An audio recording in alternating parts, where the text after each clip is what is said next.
ನಮಸ್ಕಾರ. ಇಂದಿನ ನಮ್ಮ ಈ ಚರ್ಚೆಗೆ ಎಲ್ಲರಿಗೂ ಸ್ವಾಗತ. ನಮಸ್ಕಾರ. ಇವತ್ತು ನಾವೊಂದು ಆಸಕ್ತಿಕರವಾದ ವಿಷಯದ ಬಗ್ಗೆ ಮಾತಾಡ್ತಾ ಇದ್ದೀವಿ. ಒಂದು ಮೂಲ ಪಠ್ಯ ಇದೆ, ಅದರ ಹೆಸರು ಪ್ರಾರ್ಥನೆಯ 2 ಅವಶ್ಯಕತೆಗಳು, ಪೂಜೆ ಮತ್ತು ಕೃತಜ್ಞತೆ ಅಂತ.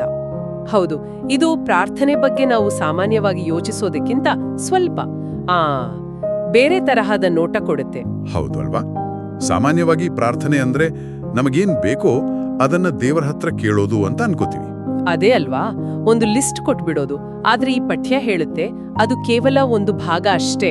ಹಾಗಾದ್ರೆ ನಿಜವಾದ ಅರ್ಥಪೂರ್ಣ ಪ್ರಾರ್ಥನೆಗೆ ಬೇರೆ ಏನ್ ಬೇಕು ಅಂತ ಹೇಳುತ್ತೆ ಇದು? ಮುಖ್ಯವಾಗಿ 2 ವಿಷಯಗಳನ್ನ ಒತ್ತಿ ಹೇಳುತ್ತೆ. ಒಂದು ಪೂಜೆ ಅಂದ್ರೆ ಆರಾಧನೆ, ಇನ್ನೊಂದು ಕೃತಜ್ಞತೆ. ಇವೆರಡೂ ಇರಲೇಬೇಕು ಅಂತ.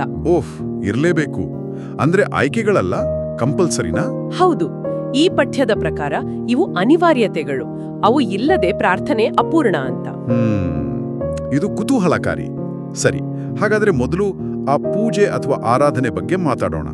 ಅಂದ್ರೆ ಏನದು? ಈ ಪಠ್ಯ ಹೇಗೆ ವಿವರಿಸುತ್ತೆ?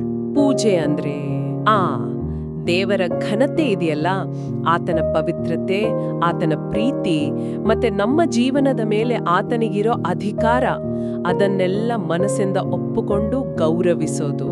ಕೇವಲ ಬಾಯಿ ಮಾತಲ್ಲ ಅಂದ ಹಾಗೆ? ಖಂಡಿತ ಇಲ್ಲ. ಇದೊಂದು ಮನಸ್ಸಿನ ಸ್ಥಿತಿ. ನಮ್ಮ ಗಮನ ಇದೆಯಲ್ಲ, ಅದನ್ನ ನಮ್ಮ ಸಮಸ್ಯೆಗಳು, ನಮ್ಮ ಬೇಕು ಬೇಡಗಳಿಂದ ದೇವರ ಕಡೆಗೆ ತಿರುಗಿಸೋದು. ನಮ್ಮ ಫೋಕಸ್ ಶಿಫ್ಟ್ ಮಾಡೋದು. ಹೌದು. ದೇವ್ರು ಎಂಥವನೋ, ಆತನ ಶಕ್ತಿ ಎಂಥದ್ದು, ಆತ ಎಷ್ಟು ನಂಬಿಗಸ್ತ ಅನ್ನೋದ್ರ ಮೇಲೆ ಗಮನ ಹರಿಸೋದು. ಒಂಥರ ಮೆಂಟಲ್ ರೀಸೆಟ್ ಇದ್ದ ಹಾಗೆ. ರೀಸೆಟ್. ಆ ಕೀರ್ತನೆ 95.6ರಲ್ಲಿ ಹೇಳ್ತಲ್ಲ, ನಮ್ಮ ಸೃಷ್ಟಿಕರ್ತನಾದ ಯೆಹೋವನ ಮುಂದೆ ಅಡ್ಡ ಬಿದ್ದು ಆರಾಧಿಸೋಣ ಅಂತ. ಆ ದೈಹಿಕ ಕ್ರಿಯೆಗೂ ಈ ಮಾನಸಿಕ ರೀಸೆಟ್ಗೂ ಸಂಬಂಧ ಇದೆಯಾ? ಖಂಡಿತ ಇದೆ.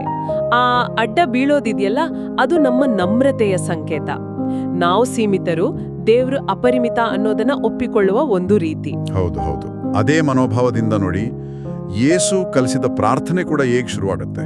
ಮತ್ತಾಯ 6.9ರಲ್ಲಿ, ಪರಲೋಕದಲ್ಲಿರುವ ನಮ್ಮ ತಂದೆಯೇ, ನಿನ್ನ ನಾಮವು ಪವಿತ್ರವಾಗಿರಲಿ. ನಿಖರವಾಗಿ ಗಮನಿಸ್ತ್ರ, ನಮ್ಮ ಅಗತ್ಯಗಳನ್ನ ಕೇಳೋಕ್ಕಿಂತ ಮೊದಲು ದೇವರ ಪಾವಿತ್ರ್ಯತೆಯನ್ನ, ಆತನ ಹೆಸರಿನ ಘನತೆಯನ್ನೇ ಎತ್ತಿ ಹಿಡಿಯೋದು. ಅಂದ್ರೆ ನಮ್ಮ ಬೇಕು ಬೇಡಗಳು ಮುಖ್ಯ ಅಲ್ಲ ಅಂತಲ್ಲ. ಅಲ್ಲವೇ ಅಲ್ಲ. ಆದ್ರೆ ಅದಕ್ಕೂ ಮೊದಲು ದೇವರ ದೊಡ್ಡತನವನ್ನ ನೆನಪಿಸ್ಕೊಳ್ಳೋದು ಮುಖ್ಯ ಅಂತ. ಇದು ನಮ್ಮ ಪರ್ಸ್ಪೆಕ್ಟಿವ್ ಸರಿ ಮಾಡುತ್ತೆ ಅಲ್ವಾ? ಪರ್ಫೆಕ್ಟ್. ಅದೇ ಆ ಪೂಜೆಯ ಮನೋಭಾವ ಪ್ರಾರ್ಥನೆಗೆ ಸರಿಯಾದ ಅಡಿಪಾಯ ಹಾಕುತ್ತೆ. ಮತ್ತೆ ಇದು ನಮ್ಮನ್ನ ಸಹಜವಾಗಿ ಕೃತಜ್ಞತೆ ಕಡೆಗೂ ಕೊಂಡೊಯ್ಯುತ್ತೆ. ಹಾಗಾದ್ರೆ 2ನೇ ಪಾಯಿಂಟ್ಗೆ ಬರೋಣ, ಕೃತಜ್ಞತೆ. ಇದು ಯಾಕೆ ಅಷ್ಟು ಮುಖ್ಯ? ಮೂಲ ಪಠ್ಯ ಹೇಳೋ ಪ್ರಕಾರ ಇದು ಆರೋಗ್ಯಕರ ಪ್ರಾರ್ಥನಾ ಜೀವನದ ಫೌಂಡೇಶನ್ ಇದ್ದಾಗೆ. ನಾವು ದೇವ್ರ ಮೇಲೆ ಎಷ್ಟು ನಂಬಿಕೆ ಇಟ್ಟಿದೀವಿ, ಆತನಲ್ಲಿ ಎಷ್ಟು ತೃಪ್ತರಾಗಿದ್ದೀವಿ ಅನ್ನೋದನ್ನ ತೋರಿಸುತ್ತೆ. ಆದ್ರೆ ಫಿಲಿಪ್ಪಿ 4.6ರಲ್ಲಿ ಹೇಳಿದ ಹಾಗೆ ಉತ್ತರ ಸಿಗೋಕ್ ಮುಂಚೆನೇ ಕೃತಜ್ಞತೆ ಹೇಳೋದಿದೆಯಲ್ಲ, ಅದು ಸ್ವಲ್ಪ ಕಷ್ಟ ಅನ್ಸಲ್ವಾ? ಪರಿಸ್ಥಿತಿ ಸರಿ ಇಲ್ದಿದ್ದಾಗ ಹೇಗ್ ಥ್ಯಾಂಕ್ಸ್ ಹೇಳೋದು? ಹೌದು, ಅದು ಕಷ್ಟನೇ. ಆದ್ರೆ ಇದು ಕುರುಡು ಆಶಾವಾದ ಅಲ್ಲ. ಇದು ದೇವರ ಮೇಲೆ, ಆತನ ಸಮಯದ ಮೇಲೆ, ಆತನ ವಿವೇಕದ ಮೇಲೆ ನಾವು ಇಡುವ ಆಳವಾದ ನಂಬಿಕೆ. ಅಂದ್ರೆ ರಿಸಲ್ಟ್ ಏನೇ ಹೇಳಿ ದೇವರ ಪ್ಲಾನ್ ಒಳ್ಳೆಯದು ಅಂತ ನಂಬಿ ಥ್ಯಾಂಕ್ಸ್ ಹೇಳೋದಾ? ಹೌದು.